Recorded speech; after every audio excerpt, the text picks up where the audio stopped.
Hello guys, ഞാൻ അങ്ങനെയാ ഒരു സൈഡ് തിരിഞ്ഞ് എഴുന്നേക്കാറുള്ളൂ. അതെൻ്റെ അമ്മയാണ് കേട്ടോ പറഞ്ഞു തന്നത്. ഇതെന്തിനാ ഇപ്പം ഇവിടെ പറഞ്ഞതെന്നല്ലേ, ഒരു വഴിക്ക് ഇറങ്ങിയതല്ലേ, ഇരിക്കട്ടേന്നേ. ഞാൻ ഇപ്പോഴേ ഒരു മുൻജാമം എടുത്ത് വയ്ക്കുവാണേ. ഇതുപോലത്തെ വീഡിയോസ് ഞാൻ ആദ്യമായിട്ടാണ് ചെയ്യുന്നത്.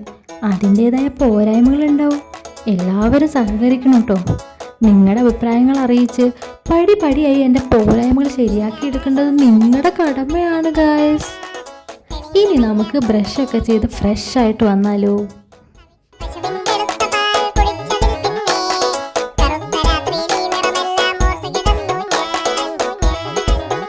ഇനി നമുക്ക് വിഷയത്തിലേക്ക് വരാം. എൻ്റെ പേര് ആതിര മനോജ്. ഇന്ന് ഏപ്രിൽ 9th എൻ്റെ ബർത്ത്ഡേ ആണ് കേട്ടോ.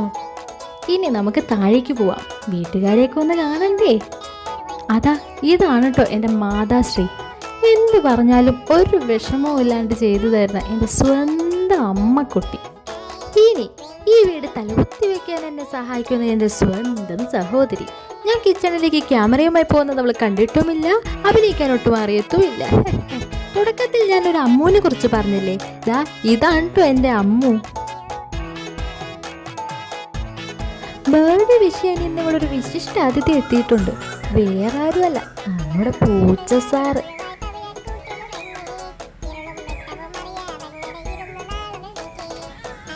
നിങ്ങൾ വിചാരിക്കും അച്ഛനെ കണ്ടില്ലല്ലോ. രാജാവ് അങ്ങനെയാ, പെട്ടെന്നൊന്നും ക്യാമറയുടെ മുന്നിൽ പ്രത്യക്ഷപ്പെടില്ലെന്നേ. എന്നാലും ഒരാളെ മാത്രം കാണാതിരിക്കുന്നത് ശരിയല്ലല്ലോ. അത് മുറ്റത്തേക്ക് നോക്കൂ, ഒരു രാജാവ്. അതാണ് കേട്ടോ എൻ്റെ അച്ഛൻ. നമ്മളെ ഒരു കാര്യം മറന്നുപോയി. ബർത്ത്ഡേ വിഷസൊക്കെ കുറേ വന്നിട്ടുണ്ടാവും, അതിനൊക്കെ റിപ്ലൈ കൊടുക്കണ്ടേ. ബർത്ത്ഡേ എന്ന് പറയുന്നത് ശരിക്കും ഒരു സ്പെഷ്യൽ ഡേ തന്നെയാണ്. കാരണം നമ്മൾ കുറേ പേര് പരിചയപ്പെടുന്നുണ്ട്, പക്ഷെ എല്ലാവരുമായിട്ട് കോണ്ടാക്ട് ഉണ്ടാവണമെന്നില്ല. ഈ കോണ്ടാക്ട് ഇല്ലാത്തവരും നമ്മളെ ഓർക്കുന്ന ഒരു ദിവസമാണ് ബർത്ത്ഡേ. സോ ഞാൻ വിചാരിച്ചു ഈ special day is the best day to start a new journey. അതെ ഗൈസ്, ഞാനും ഒരു യൂട്യൂബ് ചാനൽ തുടങ്ങുവാണ് കേട്ടോ. ചെറിയ സർപ്രൈസ് ഉള്ള ബർത്ത്ഡേ പാർട്ട് 2 അടുത്ത ദിവസം ഉണ്ടാവും കേട്ടോ. അതുവരേക്കും ബൈ ഗൈസ്.